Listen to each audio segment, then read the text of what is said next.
going on, Los Angeles? Welcome to the Rams Skinny here on the LA Football Network. I'm your co-host, Ryan Dyrud, joined as always by the man, our Rams beat writer, managing editor at the LA Football Network, Ryan Skinny T. Anderson. What is up, my friend? How we doing? I'm doing all right. You beat me at our head-to-head fantasy football game. Somehow it was close, and I was the third highest in our league, but I still was got beat by the boss man Ryan Dyrud. Good game. What was that? The final was I had 147, you had 141. So yeah, it was a well-fought battle here in the trenches of Los Angeles. Cooper Kupp just doing his Cooper Kupp thing for me. That always helps. So finally getting him back. I took that risk taking him so early, knowing he was going to miss 4 weeks, but I knew it would pay dividends once he was back. Well, and you picked up Puka Nacua as well. Yeah, I got nice there on waivers. Yeah. And your quarterback is the former Ram, Jared Goff. You're a homer. I like it. Currently the best QB in the NFC right now in Jared Goff or Matthew Stafford, whatever you want to argue. That's what we're talking about, though. Rams with a big one. We're a little late to our recap party, some scheduling issues. But we still want to get a recap out, talk about this 26-9 win for the Rams against the Cardinals. And then we'll do our preview show just basically 24 hours later. So Rams fans out there, you can look forward to some back-to-back Rams skinny content. But yeah, I wanted to get on here with my man and talk about this game because a true tale of two halves, if you will, a team that looked basically like everything we did not want them to do in the first half and then everything we wanted them to do in the second half. And guess what, Ryan?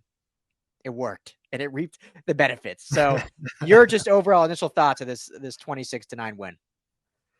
Well, I submitted an article today and that kind of sums up my feelings. I think there's a lot of good feelings out of this because they were running the ball so effectively in the second half. They did win by a good margin, covered once again. And the offense looked like they were moving the ball, and it looks like they found a bit of their identity. But, my thing is this is the Arizona Cardinals. If you can't pass the ball against the Arizona Cardinals, I've got questions about this offense still. So I'm still looking for a cohesive identity from this team that utilizes the running game and the passing game together, well balanced. So that's. I don't want to rain on anybody's parade because, as I said, a win is a win, and they're back in the over 500 column. But I still have questions. I still have questions about this offense. So, what are your initial takeaways? Yeah, it's a great point. I'll give my takeaways, and we'll start with that, not to be negative, but just kind of, I think that's a good point, a good reference point to start with. But my initial takeaways were, we kind of, I always think it's funny when I say like we challenged Coach McVay, like he listens to us, but, we kind of put it out there, like, what is he going to do in the second half? Like, this has not been a second half team outside of week 1 against Seattle. They just really have struggled in the second half. And this was the opposite case for this game where they struggled in the first half and then came out in the second half, guns blazing, and looked great really in all facets of the game. Like you said, still kind of struggled in the passing game, but the running game was working great. They stuck with it. The defense was playing lights out. And so it was really encouraging to see that improvement in that second half. So that's just really my biggest takeaway was when it wasn't working in the first half, it could have been like that Cincinnati game, right? Where it was just a slog all game. Like they really couldn't get out of their own way. They had struggles in the first half towards the end, and then those struggles just continued on in the second half. And in this one, it was like a flip, a nice 180, and we saw almost a different team in that second half. So that was my takeaway, is just seeing that improvement. But you bring up a really good point in this passing game. And Matthew Stafford, I joked about Jared Goff, but I think Matthew Stafford has played tremendous this year. Statistically, maybe isn't at the top in terms of every statistical category, but the arm looks great. The way he's managing the game, the way he's directing the offense, the way he's relating to his teammates and players, contrary to popular belief when that podcast came out by his wife. You can see it all. And so I think he's played really well, but there does seem to be a lack of consistency in dominance from this passing game. So just your thoughts. I know you did write an article on it, on your 3 takeaways today, and you can find that at LAFBnetwork.com. Make sure to head there. Shameless plug there. But just kind of what are you seeing, I guess, in this passing game where it's not being, I guess, dynamic and consistent, especially against a lesser opponent like the Cardinals? Well, I think part of it is, they've got two absolutely fantastic receivers. We've loved everything we've seen from Puka Nacua so far. Obviously, we love everything that Cooper Kupp does. And last, not the Cardinals game, but the previous game, we saw them get pretty equal target shares. Matthew Stafford moved that ball around, and in this game, he was just going to Kupp. And when you're predictable, even when you have a superstar like Cooper Kupp catching the ball, it makes it a lot easier for defenses to defend you. So, and this is something that we've seen from Stafford in 2021, in 2022 when everybody was healthy, well, at least his pass catchers were healthy. He was just going to Cooper Kupp. And then this year so far, he was really just leaning on Puka Nacua. And I understand you got to hit the open guy, but, I think spreading it around and getting it, kind of using the weapons when it's called, when, you don't bring a hammer to, screw in the screws, Nice. And Nice. Yeah. We'll do it yourself reference there. Nice. Yeah. we have different tools, and each one of these receivers has different skill sets. And I feel like each one is kind of being underutilized. I think, we've seen what Tutu Atwell has become. He's become this really interesting tool. We've seen what Tyler Higbee can do. And it's all falling onto one guy. And what happens when that goes down like that, it's like those guys get hurt. Now we saw Kyren Williams get hurt in this last game after running the ball consistently through the last third and fourth quarter. Mm-hmm. So it doesn't feel like a complete offense yet. It's certainly in the passing game, and especially with Cooper Kupp coming off of an injury, kind of a little bit of a scare with his ankle. I think it was his ankle when he caught that ball in the end zone. Mm-hmm. Little beat up on that one. Nothing serious. Obviously, there's nothing wrong with him, but just reminds you that these guys can get hurt out there. And if you're moving it around, that's a little less likely to happen because there's just less contact. There's less explosions. There's less tackles and hits and all that stuff. So I just want to see it be more complete so that they can lean into the run when it's necessary. They can shift back to a finesse deep ball passing game when that's necessary. They're gonna be going on and playing some pretty stout defenses going forward. They've got games against another one against the Niners. They've got Cleveland coming up. They've got Dallas. They've got the Steelers coming up as well. All really good defenses in their own right. And, you got to be able to play a multiple, well-oiled offense to beat a team of a higher caliber. You beat the Cardinals, kudos, I guess. Yeah, that's a game you should be winning. Yeah. No, I think what's exciting about everything you said, if I can put a positive spin on it, is the fact that this team, and I agree with you, hasn't reached its full potential on offense and, is a 3-3 football team. And the fact that two of those losses for sure, I think they probably could have won had they reached their potential earlier on in this year. So obviously you got to get there and do that. But they're not like far away from being actually a really well put together offense and an offense that can compete with really any defense in this league. What I'm curious about, and I do not want to sound like I'm over criticizing McVay, because I think obviously we always talk about how he's one of the best coaches in football. But I'm really curious, and it's hard to tell just from watching film the tape without, just assuming, and what they say, you never want to assume things. But Matthew Stafford 100% does key in on, Cooper Kupp. And we've seen it time and time again. And now it's like the first came back, it was like, okay, cool. It was still a nice split between Coop and Puka Nacua, and even got Tutu in there And then this week's game was very much, I think it was 7 for Coop. Puka did get 4 catches, but, measly 26 yards, Tutu only 1 catch. I think Higbee 1 or 2 catches. And so I'm really curious how much that is Stafford and how much that is, schematic play design, because obviously when you designed certain plays, you have your progressions set in those plays. Okay, this is a play design for Cooper Kupp is your 1 read, Puka Nacua is your 2 read, Tutu Atwell is your 3 read, Kyren's your check down, or you throw it away. Like those are like the progression in plays. Like you don't really just have like hey, here's 4 routes, choose one. Like there's always a progression usually planned. And a lot of that planning is done pre-snap at the line of scrimmage. And then obviously as the play breaks down or whatnot, it's up to Stafford to really, hone in and do. And I think Stafford is, as he's proven throughout his career, really good at going through his progressions overall, and one of the really good vision quarterbacks that we've seen in this game and able to do that. So I say all that I'm just curious how much of these play designs are 90% with Kupp as the number 1 progression. Like, why wouldn't it be? He's one of the best receivers of football.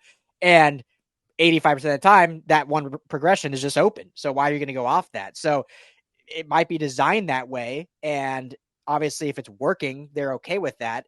And so I think we want to see them spread the ball around for opening things up situationally differently.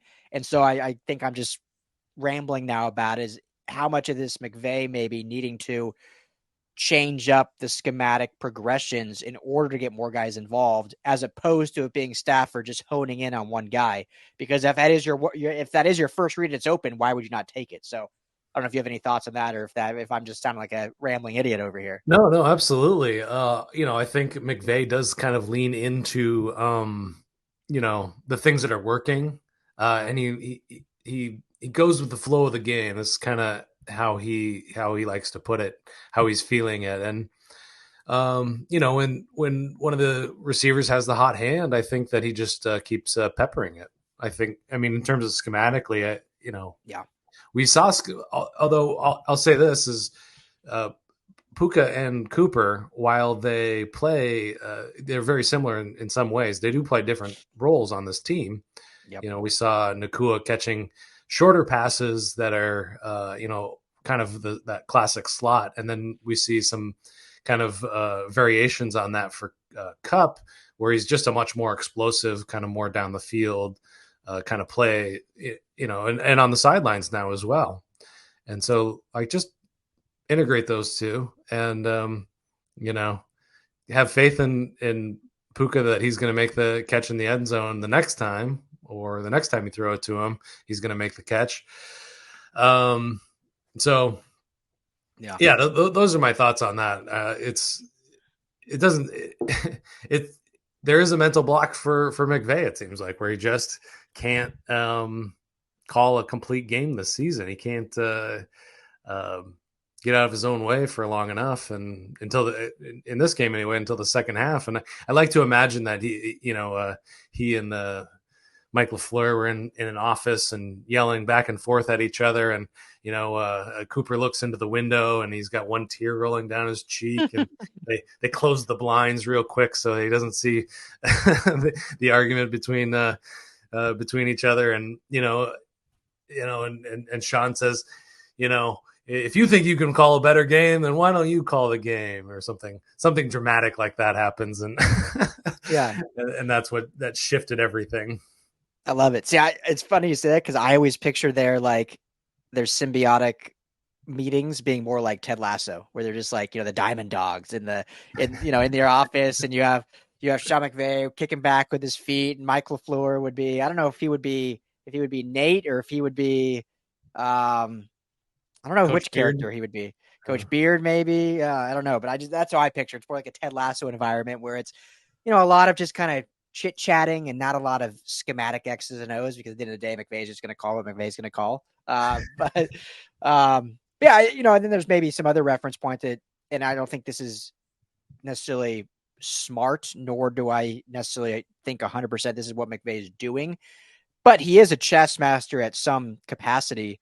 And I do think maybe in this game specifically, knowing the competition coming up, they're kind of calling these plays to set up something big for later in the season or later in the game. And that happens all the time. Coaches say after a season, like, oh yeah, we were waiting for this moment to where this defense would give us a look based on what we've been calling all season so that we could check out of it to do this. And so we haven't really seen, like, Tutu's been way more involved, which has been amazing to see, but we haven't seen him on just like a straight go route and just seeing that speed, right? Like, we really haven't seen that. So I feel like we're waiting. He's utilizing, okay, we're going to pepper Kupp. We're going to use Puka in the middle. We're going to line up Puka and Kupp both in the slot in certain instances. We're going to use Tutu more over the middle and more on dig routes and outside routes, and just waiting to get that defensive look maybe against the Steelers, which we'll talk about in our next episode.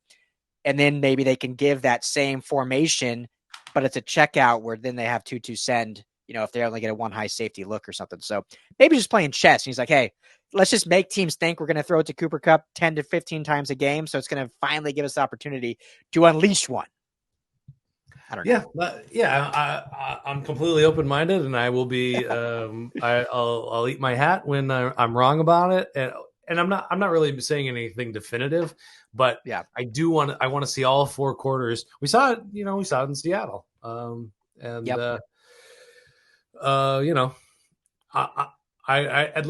just want to see. I just want to see it more so that I can believe my eyes. Which version of this offense do I believe in yet? I don't know. And we kind of touched on it, but that running back room is going to look a lot different for the next few weeks going forward. Kyren Williams is out. I think they're calling it week to week at this point. Yeah, week to week in a boot, which is never good. Yeah. But yeah, and then Ronnie Rivers is on IR, and they've signed Darrell Henderson back onto the team. Myles Gaskins has been signed. They've called up Royce Freeman. So this room is now full and brimming with potential talent, perhaps, once again. Yes, and I do want to get into that, and we'll probably talk a lot more about it on the preview show. But I want to briefly at least touch on the running game because we both have, but me specifically, been pounding the table for this, and we saw it finally. So I want to touch on that, and I want to end with talking about the defense. You only give up 9 points. We got to give our hats off to the defense. But quickly before, got to tell everyone about a new sponsor of the show, Underdog Fantasy. I'm sure everyone's heard about it. I'm absolutely thrilled that this is a new partnership we've just mended with this great company, and it's a ton of fun.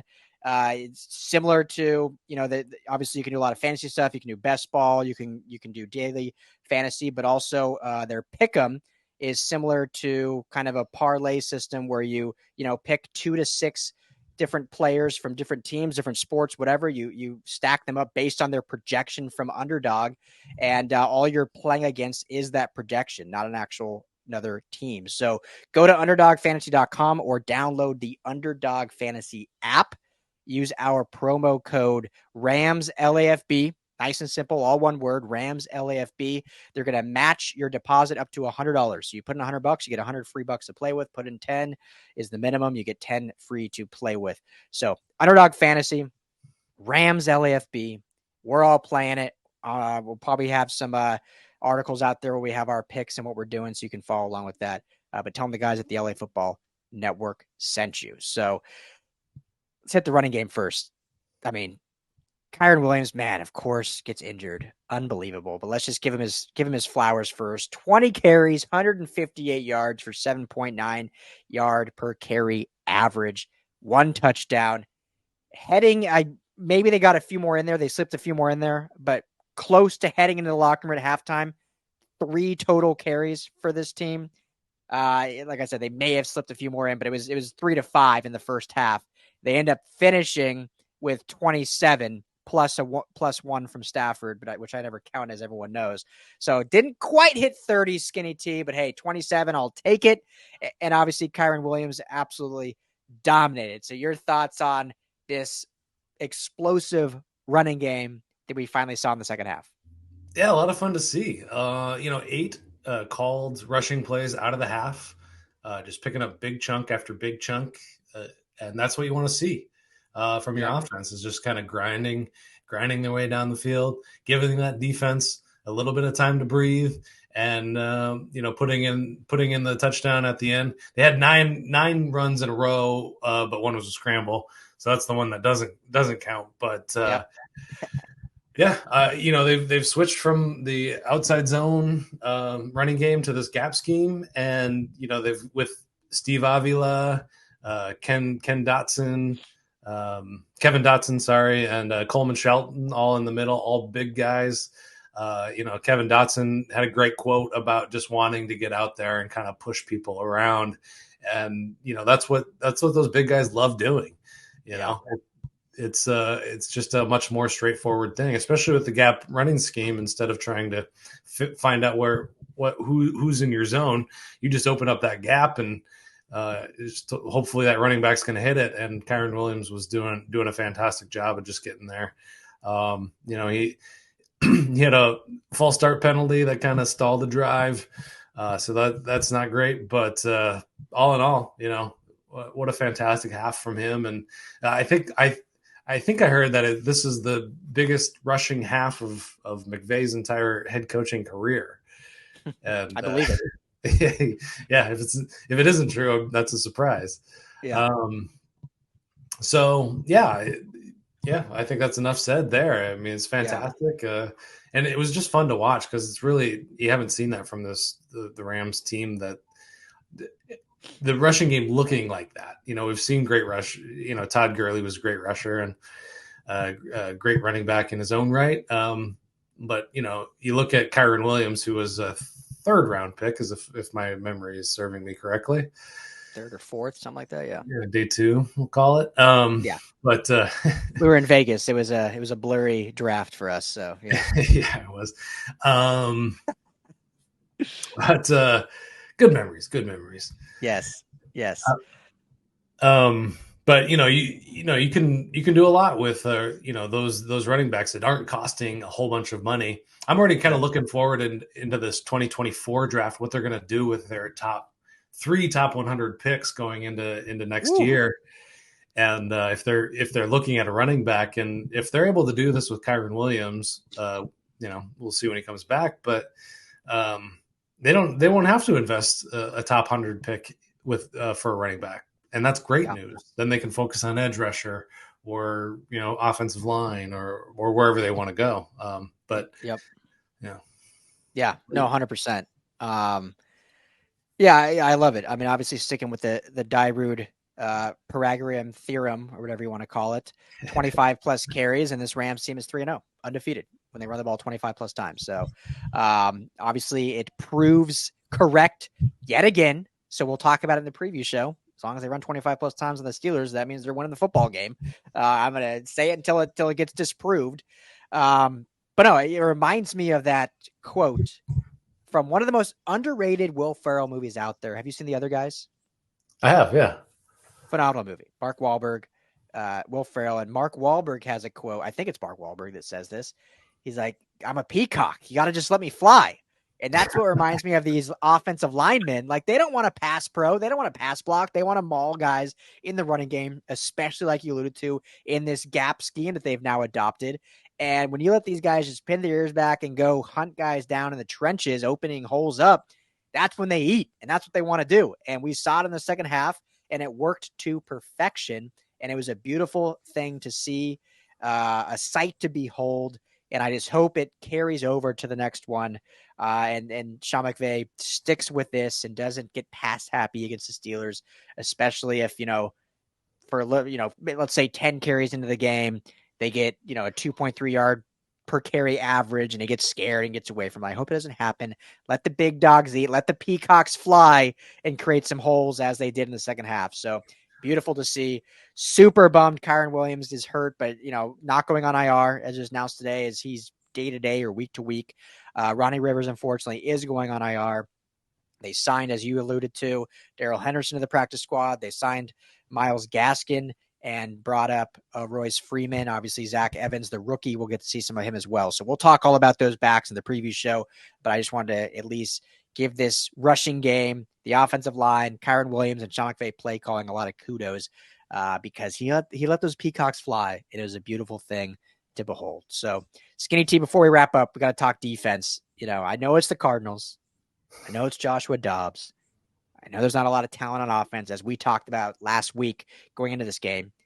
But hey, you hold a team to 9 points.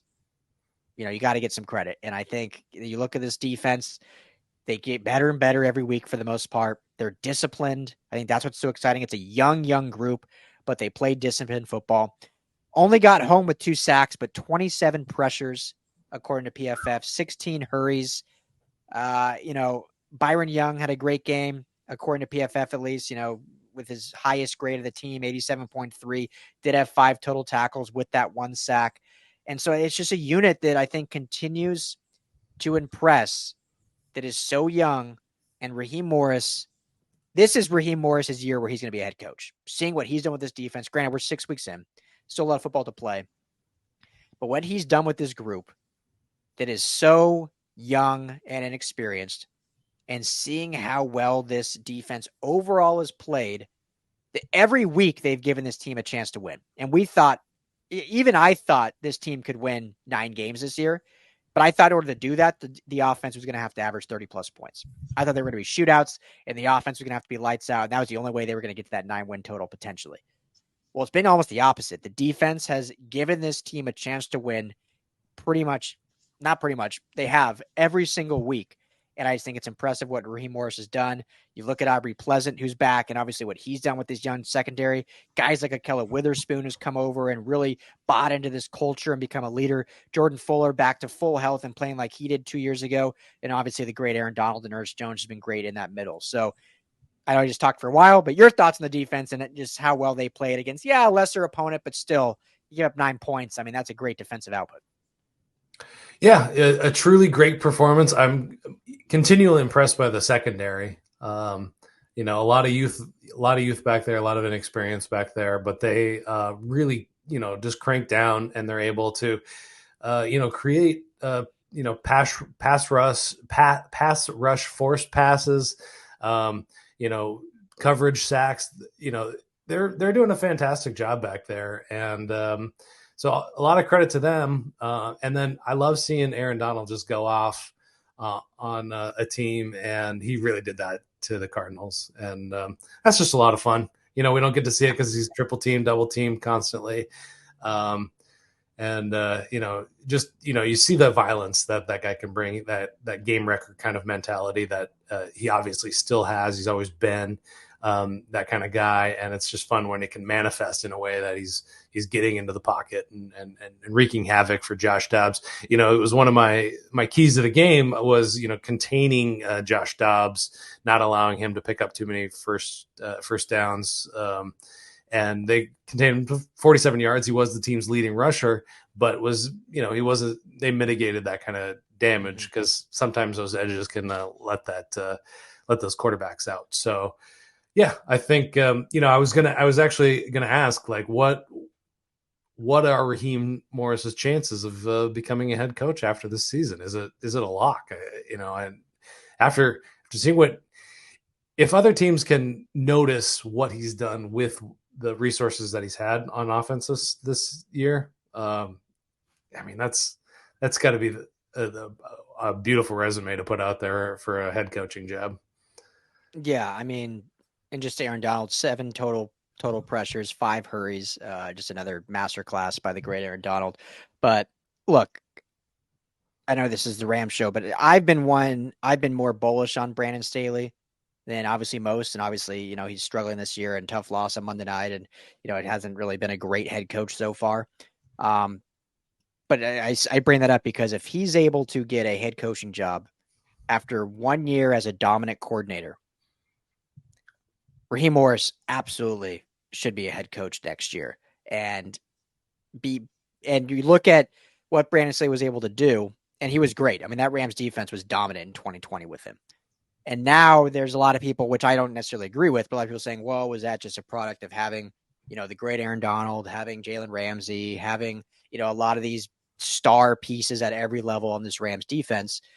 And when you look now what Raheem Morris is doing, and he had those same pieces when he came in, right? When they won the Super Bowl, he had those same pieces, Aaron Donald, Jalen Ramsey. And I think a lot of people kind of, he got interviews, but that was kind of the thing was, well, he adopted Brandon Staley's system. He has all these great players, and they've regressed a little bit. Like they weren't as good as the 2020 defense. They were still a good unit, but they weren't as good as that 2020. Well, now this year we've seen there's not all those pieces outside of Aaron Donald. And they're better so far. Again, it's 6 weeks in, but they're better so far than they were last year or even the previous year. And the cast that he's been able to put together and buy in and what they've been able to do, I think is just so impressive. So unless there's a catastrophic fall off over the last or the final 11 games over the year, I mean, this guy has to be a lock, I think, for a head coach, just of what he's been able to do in terms of building this defense up, utilizing what they have, and then also just the leadership of, running this unit, but then bringing in a new cast of coaches. Because you got to think about it, Skin. I know you would agree with this, but when you look at Aubrey Pleasant coming back, when you look at Jimmy Lake being added to the staff, when you look at some of these pieces of the coaching staff, like, yes, Sean McVay as a head coach makes the final decision, but Raheem Morris is saying, like, hey, we need this guy on the staff. I want this guy on the staff. Like, he has either McVay's ear or has a say in that. And so that's a tall tale sign that this guy can build a staff. Because one of the biggest failures that young head coaches and new head coaches have is they fail at building a good staff around them. As a head coach, you can't do everything. Like, you have to learn to delegate, and you have to have trust in the staff that you hire. And I think that's been the fault sometimes of Brandon Staley, is even the staff that he had around him.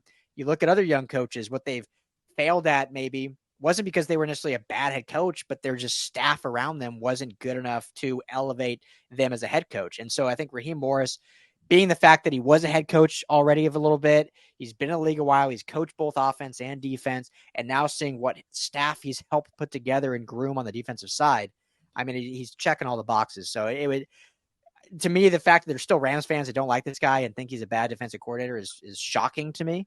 And I think a lot of people should be very sad to see him go next year, because I think he will absolutely be a head coach in 2024. Yeah, no, I think perfectly said. He and Mike Tomlin go way back, and if you look at a guy like Tomlin, he obviously knows ball, and I guess this is Steelers. This is the next show maybe, but yeah. The thing that makes Tomlin such an incredible head coach is just how he works with the players and how he relates with the players and how he gets the best out of people, the people around him, and including his players. And Raheem Morris is the same kind of guy. And I think if you want a head coaching candidate, that's a pretty good comparison there. So yeah, I love it. I think, it'll be sad for us to see him leave. At least I haven't seen as much Twitter hate out there for Raheem Morris, but I'm sure it's out there. I'm sure it's out there, but I mean, you see with the talent discrepancy and the way the defense is playing, it should not exist whatsoever. So, but anyway, that'll do it for the recap show here in the Rams Skinny. Rams win 26-9, get back to 3-3. Played tremendous in the second half. So thank you all for hanging out with us. Make sure to like and subscribe to the Rams LAFB YouTube channel. Certainly helps us out as we continue growing that. Obviously, all of our Rams coverage, along with the other LA football teams, can be found at LAFBnetwork.com. And we'll be back in basically 24 hours for our Rams versus Steelers preview. So for Ryan Skinny T. Anderson, I'm Ryan Dyrud. Thank you all. Be well. Stay blessed. Talk to you all soon.